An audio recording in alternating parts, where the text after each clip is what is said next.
like to call the meeting to order.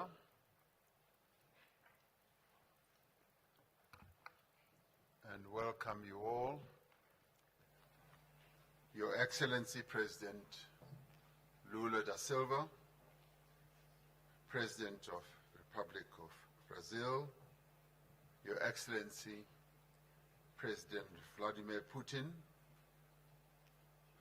Your Excellency Prime Minister Narendra Modi, Your Excellency President Xi Jinping, Your Excellency Deputy President Paul Mashatile, Deputy President of the Republic of South Africa,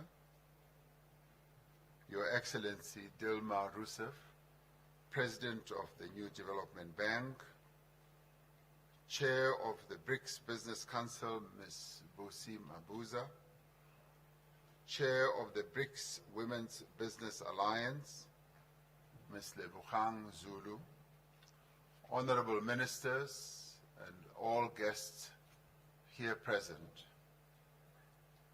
members of the diplomatic corps who are here with us. I'd like to welcome you all to South Africa and to the 15th BRICS Summit. This is the open session of our summit, so it's a pleasure and a joy to have all of you here. The BRICS partnership straddles 4 continents and 5 countries that are home to almost 3.5 billion people who live on this planet. Over the past decades, the bloc has been a major driver of global growth, of global trade and investment as well. BRICS stands for solidarity and for progress. BRICS inclusivity and for a more equitable order.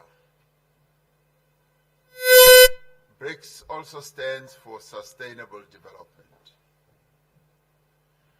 We are an inclusive formation of developing and emerging economies that are seeking to work together to benefit from our rich histories, our rich cultures, and systems to advance the prosperity of the peoples of our countries. We do so because we know that poverty, inequality, and underdevelopment are the biggest challenges facing humanity. We are therefore determined that the BRICS partnership, which has been growing in importance and influence over the years, must be harnessed to drive an inclusive global economic recovery. Advancing the African agenda for us is a strategic priority as South Africa during its chairship of BRICS. It is for this reason that we have chosen as the theme for this year's summit, BRICS and Africa, a partnership for mutually accelerated growth, sustainability, and inclusive multilateralism. We welcome the ongoing engagement of BRICS countries with Africa in the spirit of partnership and mutual respect. We are pleased that all BRICS members, Brazil is re-engaging with the African continent in a meaningful way. Russia has always had really good and meaningful relations with African countries. China has chosen to assist and support Africa with its aspirations for development. And all of us, in the ways that we are involved and engaged, we want to be engaged with Africa. India continues to increase its engagement and its trade with Africa. So as the BRICS family, all of us as members, we are deeply invested and deeply engaged with Africa. Our objectives are reciprocal trade and investment. We want the goods and products and services from Africa to compete on an equal footing on the global economy. The African Continental Free Trade Area, once fully operational, will unlock the benefits of the continental market and generate mutually beneficial opportunities for both African and BRICS countries. As nations of the world confront the effects of climate change, we must ensure that the transition to a low-carbon, climate-resilient future is just, it must be fair, and it must be able to take into account the different circumstances that prevail in all countries. In line with this objective, BRICS nations need to advance the interests of the Global South and call for industrialized countries to honor their commitments to support climate actions by developing economic progress. The commitments of support that have been made, that have not yet been lived up to, need to be followed through. Peace and stability are preconditions for a better, more equitable world. We are deeply concerned about conflicts across the world that continue to cause a great deal of suffering and hardship to many people around the world.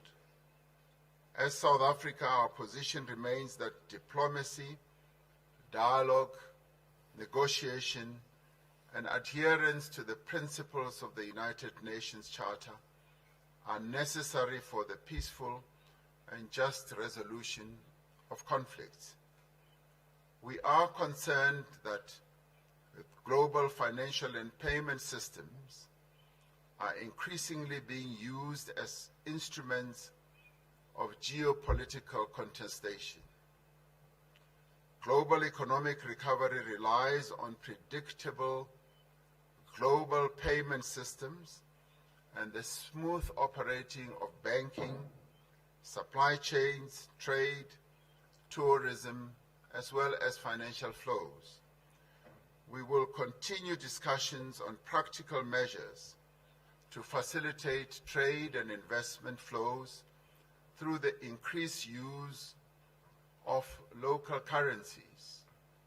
This is a matter we believe that further discussions need to take place, particularly amongst our finance ministers. The world is changing. New economic, political, social, and technological realities for greater cooperation between nations is essential.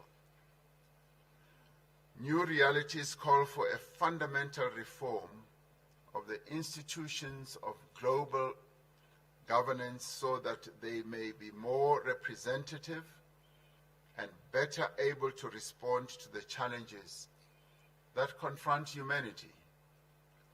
While many believe that we should advance the interests of all people, we believe that, yes, as we advance them, the interests of the Global South, that we as BRICS want to be ready to advance are essential, and in this regard we want to collaborate more, to cooperate more with all countries that aspire to create a more inclusive international order. We are confident that this 15th BRICS Summit will advance the cause of common prosperity and progress. We are confident that this 15th BRICS Summit in the end enrich and inspire our work towards the achievement of a much more humane global community. This is what BRICS is all about. This is what BRICS is committed to achieving. It is a great honor for us as South Africa to have this opportunity to host this 15th BRICS Summit and to have in our presence the BRICS members as they are represented here. And with those words, I open this session and then call upon one of the young leaders of our country who is also going to have an opportunity to give the words of welcome, but also to give the hope that young people in the BRICS countries hope to communicate to all of us. I call upon Ms. Asanda Luata to speak to us. She is the chairperson of the Board of Directors of the National Youth Development Agency that seeks to advance the interests of young people in South Africa. Ms. Ayanda.